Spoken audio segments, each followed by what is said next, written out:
வணக்கங்க, கண்ணன் பேசுகிறேன். இது முற்றிலும் ஜோதிடம் சம்பந்தப்பட்ட பதிவு. இந்த பதிவை என்னுடைய குருமார்களை வணங்கி அவர்களின் ஆசிரியருடன் பதிவேற்றம் செய்கிறேன். நான் இந்த பதிவில் ராசிகளுடைய தன்மைகள் பார்த்துட்ருக்கோம். இதுக்கு முன்னாடி பதிவில் துலாம் ராசி வரைக்கும் நம்ம பார்த்துருக்கோம். இப்போ நம்ம விருச்சிக ராசியினுடைய தன்மைகளை பற்றி பார்க்கலாம். நம்முடைய சேனலில் ஜோதிடம் சம்பந்தப்பட்ட விஷயங்கள் நிறைய போட்டிருக்கோம், ரொம்ப தேவையான விஷயங்கள்.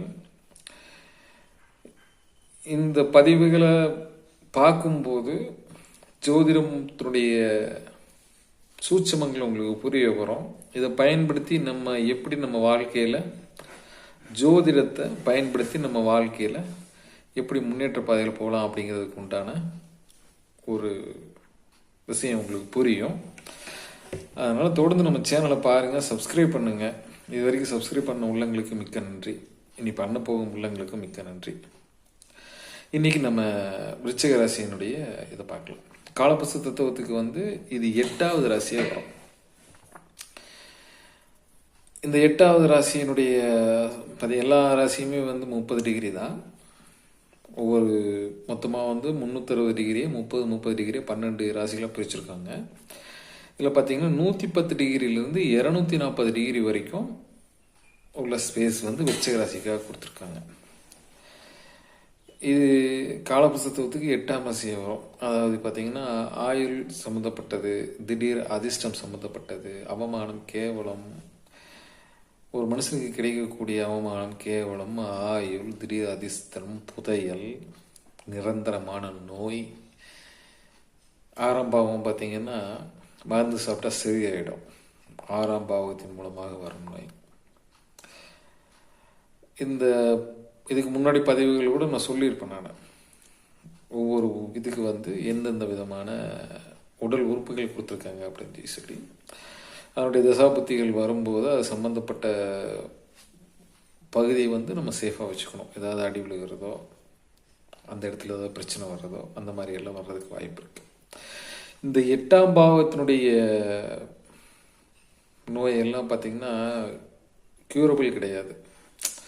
6ஆம் பாவத்துக்கு மருந்து மாத்திரை சாப்பிட்டு சரி பண்ணிடலாம். இதெல்லாம் க்யூரே ஆகாத மாதிரி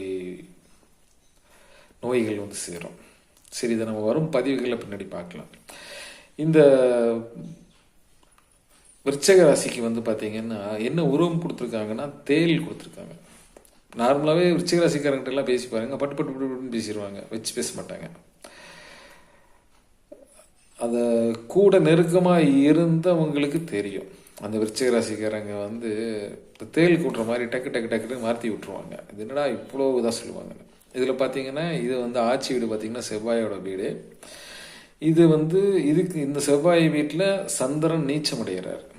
சந்திரன் நீச்சமடைந்தாலும் சந்திரன் ஒரு ஒளி இல்லாத அமாவாசைக்கு அருகில் உள்ள சந்திரனாக இருந்துட்டா இவங்க மிகப்பெரிய குழப்பவாதியாக இருப்பாங்க. சரியான முடிவுகள் எடுக்கிறதுக்கு உண்டான ஒரு இது இல்லாத இருக்கும். நான் இதை பற்றி நிறைய இருக்குது. இதை பற்றி நான் உங்களுக்கு பின்வரும் பதிவுகளை சொல்கிறேன். ஏன்னா இதை பற்றியே சொல்லிட்டு இருந்தோம்னா வீடியோ ரொம்ப லாங்காக போயிடும். இது ஒரு சிற ராசி, இது ஒரு நீர் ராசி, இது ஒரு பெண் வீடு. இப்போ இந்த நார்மலாக இது பெண் வீடு, ஆண் வீடு, பெண் வீடுன்னு ஏன் சொல்லிகிட்டே வந்துட்டுருக்கேன் அப்படின்னோம்னா, இப்போ எல்லாம் பார்த்தீங்கன்னா நமக்கு எக்ஸாக்டாக டைமிங் பார்க்க முடியும். கிட்டத்தட்ட எல்லாத்துடைய டைமிங்கும் பார்த்தீங்கன்னா ஒரே மாதிரி டைமிங்காக தான் இருக்கும்.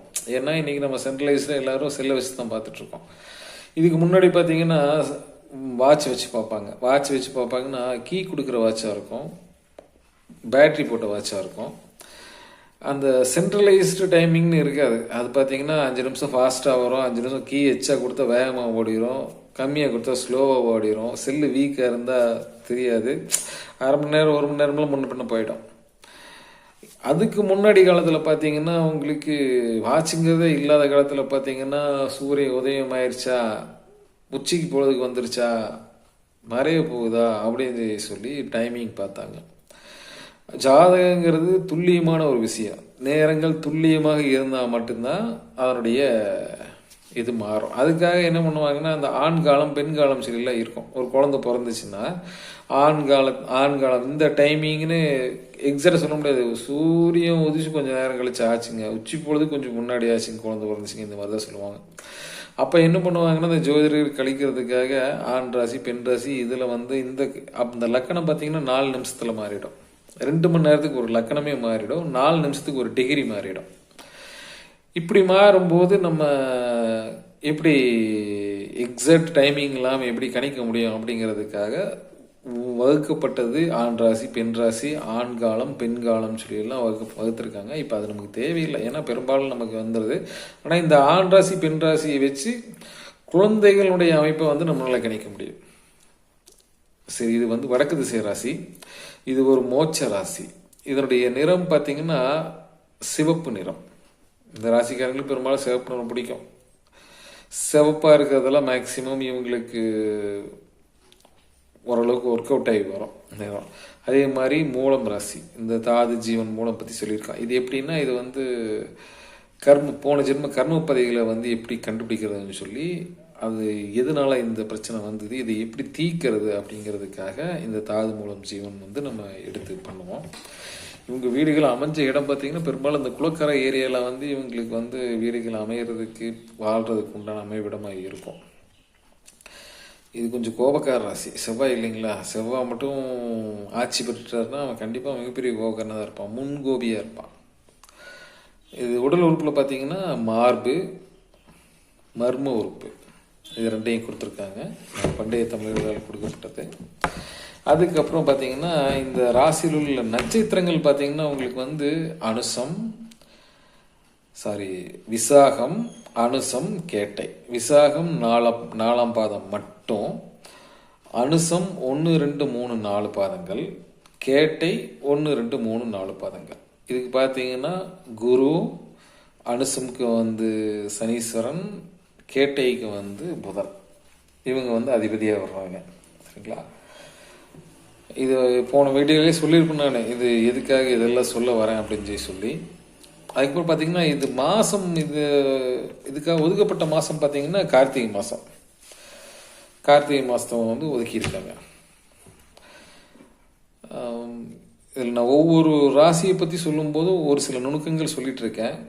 அதனால் அடிப்படை ஜோதிடம் படிக்கிறவங்க முதல் கொண்டு இந்த ஜோதிடம் ஆர்வலர் நிறைய பேர் இருக்காங்க. நிறைய பேர் போய் பார்த்து நிறைய பேர் இருப்பாங்க. அவங்களுக்கும் எல்லாருக்குமே சரி, நீ புதுசாக பார்க்குறவங்களுக்கு சரி, ரொம்ப யூஸ்ஃபுல்லாக இருக்கும். தொடர்ந்து பாருங்கள், எல்லா ராசியும் பாருங்கள். ஒரு அடிப்படை விஷயங்கள் உங்களுக்கு ஈஸியாக புரிய வரும். நம்ம சேனலை சப்ஸ்கிரைப் பண்ணுங்கள், ஷேர் பண்ணுங்கள். எல்லோருக்கும் வணக்கம், நன்றி.